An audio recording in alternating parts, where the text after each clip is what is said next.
Hello everyone, स्वागत है आप सभी का हमारे यूट्यूब चैनल पर।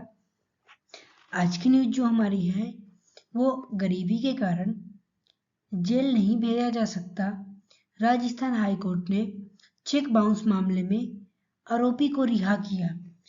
अगर कोई इंसान या कोई व्यक्ति गरीब है उसे जेल नहीं भेजा जा सकता उसकी गरीबी के लिए, जिसके कारण राजस्थान हाई कोर्ट ने जो चेक बाउंस मामला है उसमें आरोपी को रिहा कर दिया। इसकी पूरी डिटेल से हम समझेंगे क्या है खबर।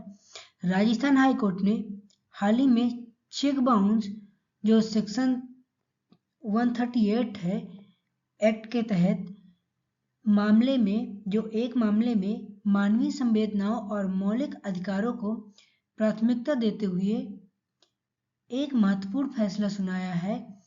अदालत ने स्पष्ट किया है कि यदि कोई व्यक्ति अपनी अत्यधिक गरीबी के कारण चेक की राशि जमा करने में असमर्थ है तो उसे केवल इस आधार पर जेल में नहीं रखा जा सकता कि वह आदमी चेक की राशि जो है वो जमा नहीं कर पा रहा, उसके आधार पर उस व्यक्ति को जेल में नहीं भेजा जा सकता। अब इस पर मुख्य कानूनी आधार क्या है? इस पे कोर्ट ने अपने फैसले में संविधान के अनुच्छेद 21 जो जीवन और व्यक्तिगत स्वतंत्रता का अधिकार है उसका हवाला दिया है। अदालत ने कहा है कि किसी व्यक्ति को उसकी गरीबी के कारण, अगर कोई व्यक्ति गरीब है उसकी गरीबी के कारण जेल में रखना उसके मौलिक अधिकारों का उल्लंघन है। अगर कोई व्यक्ति गरीब है उसे जेल में नहीं रखा जा सकता है, खासकर तब जब वह जानबूझकर भुगतान से नहीं बच रहा हो, बल्कि उसकी आर्थिक स्थिति ही उसे ऐसा करने की अनुमति ना दे। सपोज करिए आपने किसी बैंक से लोन लिया है, उस बैंक का लोन नहीं भर पा रही हैं तो इसके कारण आपको जेल में नहीं डाला जाएगा। राजस्थान हाईकोर्ट की टिप्पणी इस पे क्या है? राजस्थान हाईकोर्ट ने क्या कहा है? जस्टिस गणेश राम मीणा की पीठ ने इस मामले की सुनवाई करते हुए महत्वपूर्ण बातें कही है। गरीबी कोई अपराध नहीं है।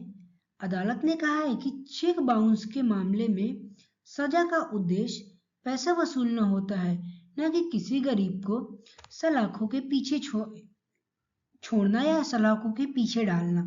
अगर चेक कोई बाउंस होता है उसके कारण उस व्यक्ति को उससे पैसे वसूले जाते हैं, ना कि उसे जेल में भेज दिया जाए। इससे उसके जो अधिकार हैं उसका हनन होता है। दंडात्मक दृष्टिकोण में बदलाव। कोर्ट ने माना कि यदि आरोपी वास्तव में कंगाल है तो उसे जेल भेजना क्रूर और अनुचित होगा। उसे जेल भेजना एक जो उसके अधिकारों का उल्लंघन माना जाएगा। ठीक है। अंतरराष्ट्रीय नियम क्या कहता है? कोर्ट ने इंटरनेशनल जो कोवेनेंट है on civil and political rights जो ICCPR है का भी जिक्र किया है, जो कहता है कि केवल अनुबंध को पूरा ना कर पाने के कारण किसी को जेल नहीं दी जा सकती।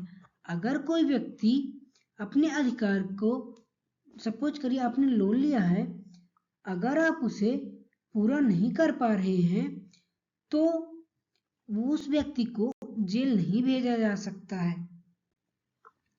मामले की पृष्ठभूमि।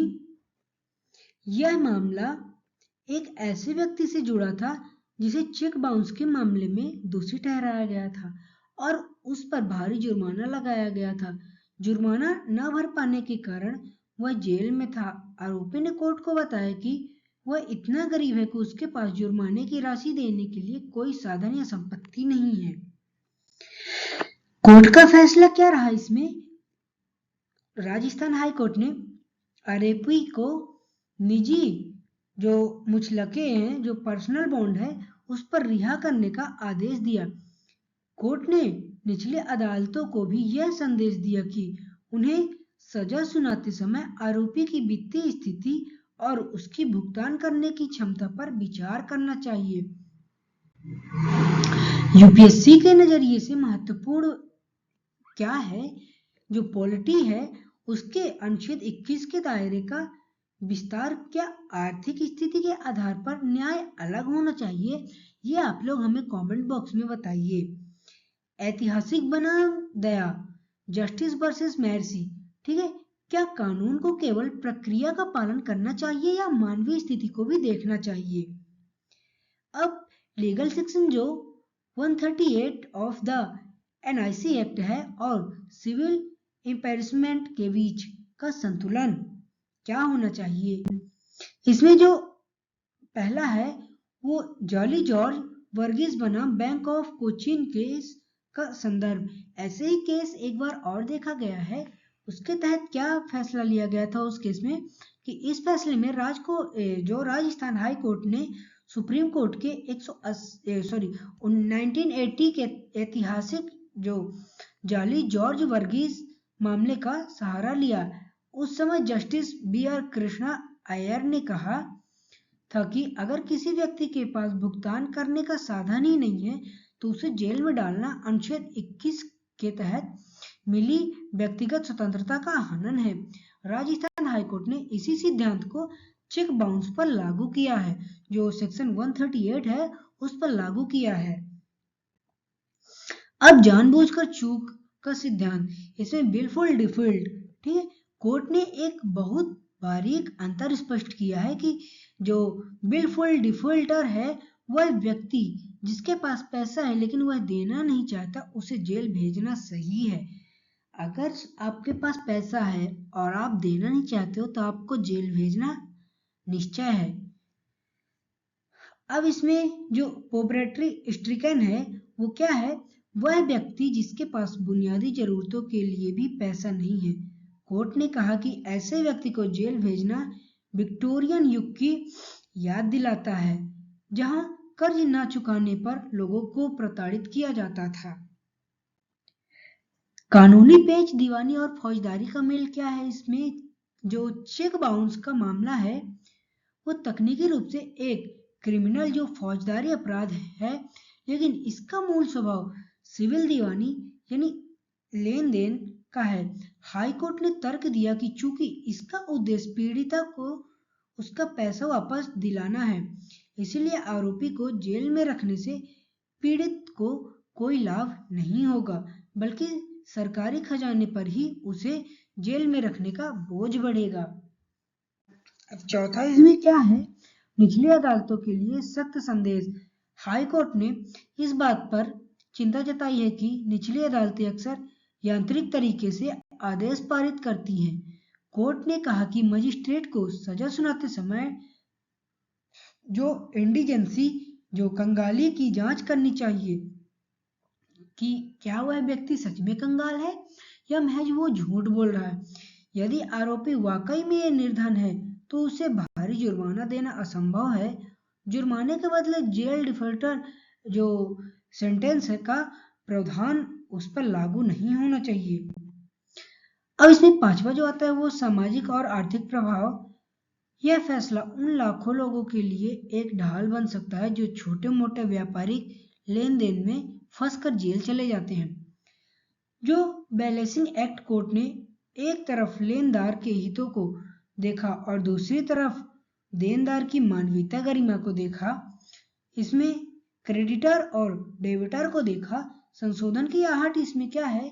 यह फैसला भविष्य में जो रेजोटिवल जो इंस्ट्रूमेंट्स है एक्ट में संशोधन की मांग को भी बदल दे सकता है, ताकि गरीबों को जो बल दे सकता है ताकि गरीबों को इनके लिए विशेष सुरक्षा उपाय किया जा सके। एक एस्पिरेंट के तौर पर आपके लिए एक और खास बात है, यह मामला कानूनी सहायता की अहमियत को भी दर्शाता है।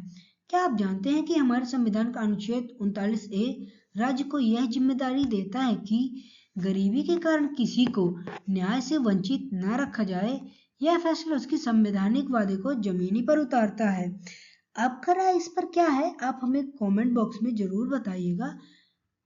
तब तक के लिए मिलते हैं नेक्स्ट वीडियो में। अगर हमारी वीडियो अच्छी लगी हो तो चैनल को सब्सक्राइब करिएगा और वीडियो को लाइक करिएगा। मिलते हैं नेक्स्ट वीडियो में, तब तक के लिए जय हिंद, वंदे मातरम।